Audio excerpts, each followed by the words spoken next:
I'm going to tell you about how I got to drive the Toyota Supra on Fuji Speedway.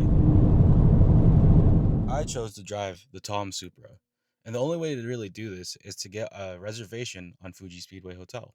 My friend watched some car YouTubers go about this experience, and when he offered it to me, I just said yes, let's do it. Me getting to drive a Toyota Supra on Fuji Speedway, of course I'd say yes. And honestly, I don't regret it. So we took off from there, went to Fuji Speedway, and probably got to experience the most mid driving experience I've ever had, but the best hotel I've ever been in.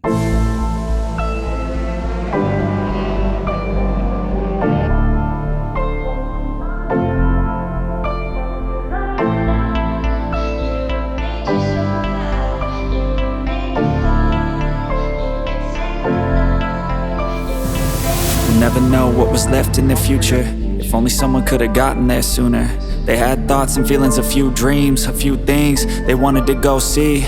But a bad day became a bad month, and then a bad year without anyone. No one noticed all the little changes. The happiness fades while the pain. So let's cut to the chase. Why was the experience so mid? First of all, they expected us to come on time, which is fine.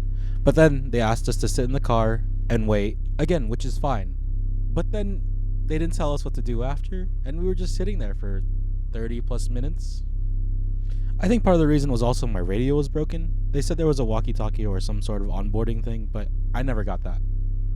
I think most of it was my own expectation. I've done some other experiences and enjoyed them really well, like the Porsche experience, BMW M experience, and you can even hear me getting nervous here. Holy shit. But it went pretty slow, and there was no point in any corner where I felt like I was pushed to my limit. I mean, we went fast on the straight, and I'll show you some highlights of that. Without anyone, no one noticed all the little changes. The happiness fades while the pain replaces.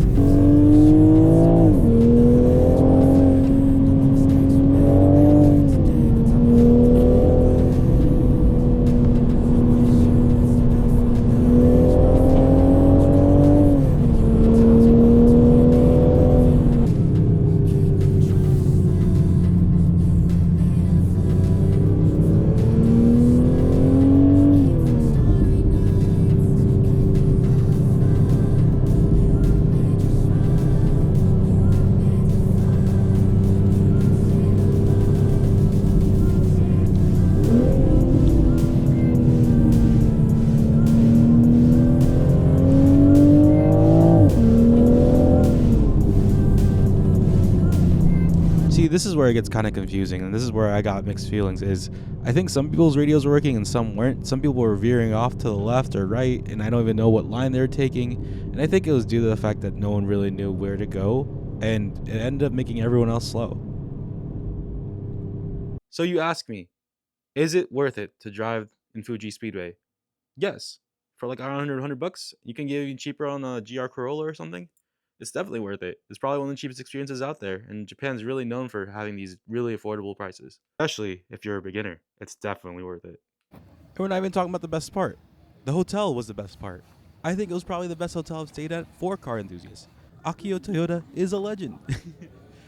Hearing his story and seeing it being built out and manifest into real life makes you inspired to race, and I think that's one of the coolest things I've ever seen. Not to mention, we have our own chauffeur. You can get on an Alphard, be driven anywhere in the premise from the hotel. That's super cool. And the food was great, and the people were amazing. So we're definitely coming back. So go out there and race.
just like the rest? Was I that useless for you?